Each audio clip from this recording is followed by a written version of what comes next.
কেন এই ছাত্র সংসদ নির্বাচনটাকে অন্য কোনো ইস্যুর সাথে ঝুলিয়ে দেওয়া হচ্ছে? কথা হলো, ক্যাম্পাসে যদি নিরাপত্তা না থাকে তাহলে ছাত্র সংসদ নির্বাচন চাওয়া যাবে না। এইটাকে যদি আমরা কজ হিসেবে ধরি, তাহলে তো যারা ছাত্র সংসদ নির্বাচন চায় না তারা ধীরে ধীরে ক্যাম্পাসকে আরো অনিরাপদ করে তুলবে। সাম্যর হত্যাকারীদের বিচার করতে হবে, শাস্তির আওতায় আনতে হবে। পাশাপাশি ছাত্র সংসদ নির্বাচনের ডেডলাইন ঘোষণা করতে হবে, বিশ্ববিদ্যালয় নিরাপত্তার ব্যবস্থা করতে হবে। আমার যদি কোনো খারাপ পরিস্থিতি হয়, এর জন্য দায়ী থাকবে বিশ্ববিদ্যালয় প্রশাসন। ঢাকা বিশ্ববিদ্যালয়ের ভিসি স্যারের বাসভবনের সামনে অনশনে আছি। প্রক্টর মহোদয় গতকালকে আমাদের দাবিগুলো শুনেছেন। উনি বলেছেন যে দুদিনের জন্য আন্দোলন বিরতি দেওয়ার জন্য ঊর্ধ্বতম কর্তা যারা আছেন তাদের সাথে আলোচনা করবেন এবং সিদ্ধান্ত জানাবেন। আজকে ভিসি মহোদয় সকালবেলা কথা বলেছেন। উনি জানিয়েছেন যে ওনারা ইতিবাচক।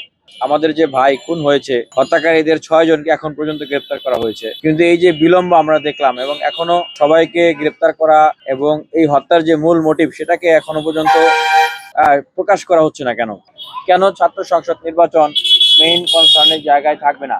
আমাদের ভাইয়ের হত্যা, বিশ্ববিদ্যালয় নিরাপত্তা, ছাত্র সংসদ নির্বাচন, এগুলো কি কোনোটার সাথে কোনোটা কন্ট্রাডিক্ট করে? এই প্রশ্ন বিশ্ববিদ্যালয় শিক্ষার্থীদের প্রশ্ন। এই প্রশ্ন আমরা বিশ্ববিদ্যালয় প্রশাসনের উদ্দেশ্যে করছি। শিক্ষার্থীদের পক্ষ থেকে একটি প্রশ্ন করতে চাই, যদি ঢাকা বিশ্ববিদ্যালয় কেন্দ্রীয় ছাত্র সংসদ এবং হল সংসদগুলো থাকতেন, তাহলে বিশ্ববিদ্যালয়ের যে কো কারিকুলার অ্যাক্টিভিটি এবং বিশ্ববিদ্যালয়ের গুরুত্বপূর্ণ যে কার্যক্রম, সেই কার্যক্রমগুলোর বিশাল একটা অংশ কিন্তু এই নির্বাচিত প্রতিনিধিরা এবং শিক্ষার্থীরা মিলে করতেন। শিক্ষার্থীরা ছাত্র সংসদ থাকলে, কেন্দ্রীয় সংসদ থাকলে যে কাজগুলো শিক্ষার্থীরা করতেন, সেই কাজগুলো এখন তাদেরকে করতে হচ্ছে। পারতপক্ষে আমরা দেখছি যে 7, 8, 9 মাসে তারা বিভিন্ন জায়গায় ব্যর্থতার পরিচয় দিচ্ছেন। যদি ছাত্র সংসদ না হয়, সামনের দিনে আরো যত ব্যর্থতা আসবে, আরো যত সমস্যার সংকট ক্রিয়েট হবে, প্রত্যেকটার দায় কিন্তু আপনাদেরকে নিতে হবে। আমরা কিন্তু আপনাদেরকে এক বিন্দু আর ছাড় দেব না। প্রক্টর মহোদয় এটিও বললেন যে নির্বাচন কমিশনের তালিকাও প্রস্তুত, তাহলে ঘোষণা করা হচ্ছে না কেন?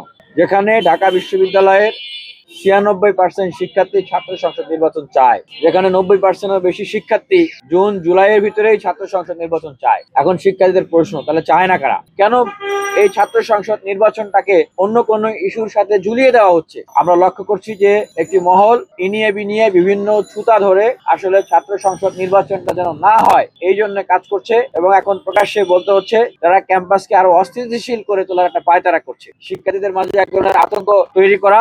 কথা হলো, ক্যাম্পাসে যদি নিরাপত্তা না থাকে তাহলে ছাত্র সংসদ নির্বাচন চাওয়া যাবে না। এইটাকে যদি আমরা কজ হিসেবে ধরি, তাহলে তো যারা ছাত্র সংসদ নির্বাচন চায় না তারা ধীরে ধীরে ক্যাম্পাসকে আরো অনিরাপদ করে তুলবে।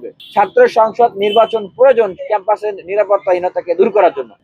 যতক্ষণ ছাত্র সংসদ নির্বাচন না হবে, শিক্ষার্থীদের নির্বাচিত প্রতিনিধিদের জায়গা না থাকবে, ততক্ষণ পর্যন্ত ঢাকা বিশ্ববিদ্যালয়ের শিক্ষার্থীরা এবং ঢাকা বিশ্ববিদ্যালয় পারতপক্ষে তারা নিরাপদ নয়। আমার যদি কোনো খারাপ পরিস্থিতি হয়, এর জন্য দায়ী থাকবে বিশ্ববিদ্যালয় প্রশাসন।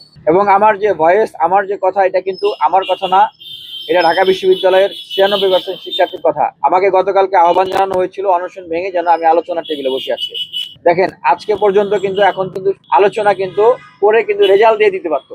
যেখানে 96% শিক্ষার্থী ছাত্র সংসদ নির্বাচন চায়, 90%-এর বেশি শিক্ষার্থী জুন জুলাইয়ের ভিতরে ছাত্র সংসদ নির্বাচন চায়, সেখানে কারা ছাত্র সংসদ নির্বাচন চায় না, কারা ছাত্র সংসদ নির্বাচন করতে বাধা দিচ্ছে, এটা আপনারা পাবলিকলি মুক্তভাবে বলেন। আমার সাথে বিভিন্ন ডিপার্টমেন্টের শিক্ষার্থীরা সংহতি জানিয়েছেন, বিভিন্ন শিক্ষার্থীরা এসছেন, এখানে দেখতে পাচ্ছেন অনেকেই তাদের যারা সংহতি জানিয়েছেন তাদের নাম, ডিপার্টমেন্ট এবং তাদের স্বাক্ষর এখানে রয়েছে।